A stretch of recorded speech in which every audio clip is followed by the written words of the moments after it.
چاروں جانب سے بند ہو گیا سارا کچھ. لیکن جب وہ کفل کہتا ہے میں اس بی بی کے پاس جانے لگا تو عورت کا وجود کانپتا تھا.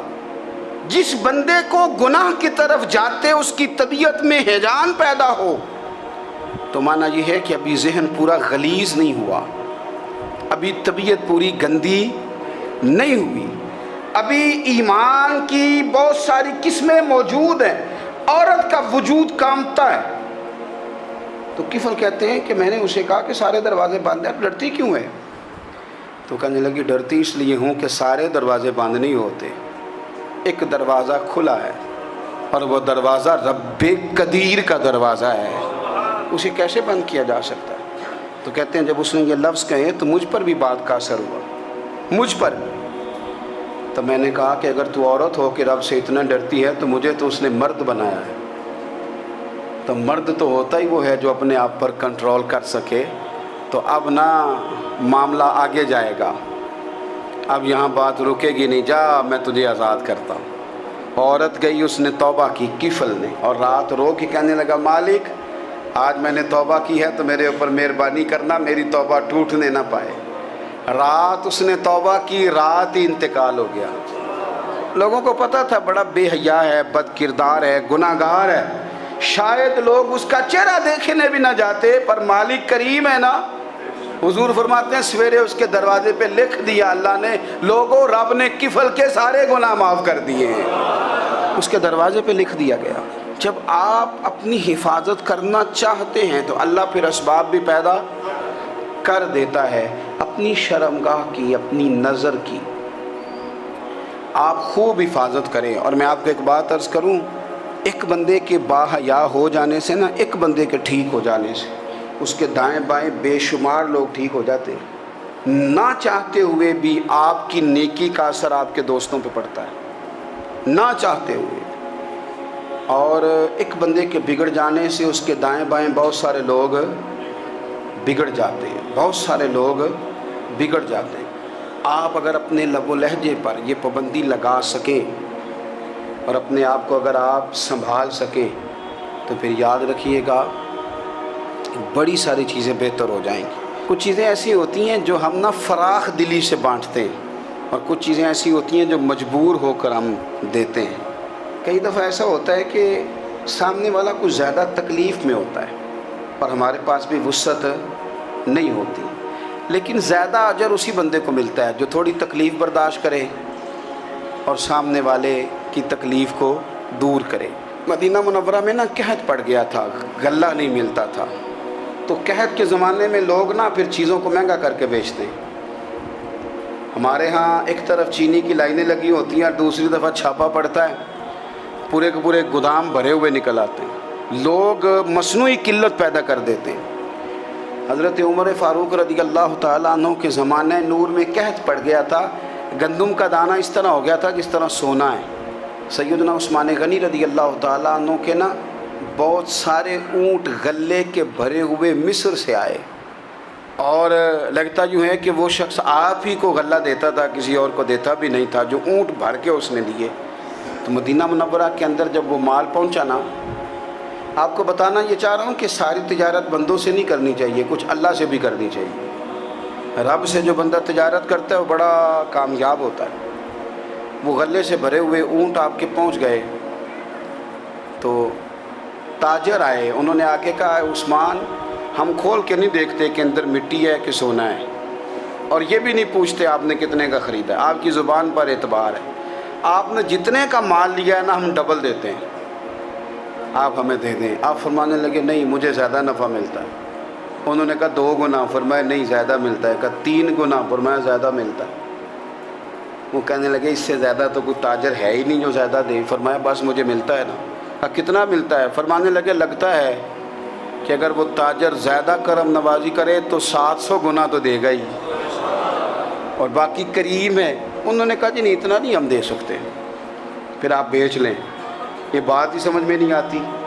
لوگ چلے گئے تو حضرت عثمان غنی مال اٹھا کے مسجد کے دروازے پہ لے گئے, جا کے کہنے لگے اے عمر اعلان کر دیں جس غریب کو گندم کی ضرورت ہے, آسانی کے دور میں نہیں دقت کے دور میں, جب لوگوں کو مل نہیں رہی چیز, جس کو ضرورت ہے وہ آئے اور آ کے لے جائے۔ جب جناب عثمان غنی کے اس غلے کا اعلان ہوا تو تاجروں کو اب مسئلہ سمجھ میں آیا کہ یہ 700 گنا کو بندہ نہیں دے رہا، یہ رب کریم عطا فرما رہا ہے۔ میرے عزیز، کچھ سودے رب کے ساتھ بھی کریں۔ اگر کوئی بڑا ضرورت مند دروازے پہ آ جائے نا تو پھر اپنا نفع نقصان نہیں سوچنا، پھر تو رب کے ساتھ تجارت کرنی ہے۔ ضرورت مند کی ضرورت کا لحاظ کرنا، یہ نہ مسلمانوں کے ایک دوسرے کے قریب کرے گا۔ ہم کون ہوتے ہیں کسی کی حاجت پوری کرنے والے، ضرورت پوری کرنے والے؟ کرنے والا تو اللہ ہے۔ تو اگر رب ہمیں کبھی وسیلہ بنائے، ذریعہ بنائے، تو پھر ہمیں ذرا نا خوش دلی سے بننا چاہیے، ذوق اور شوق سے بڑھنا چاہیے، پھر ہمیں کمزور نہیں پڑنا چاہیے۔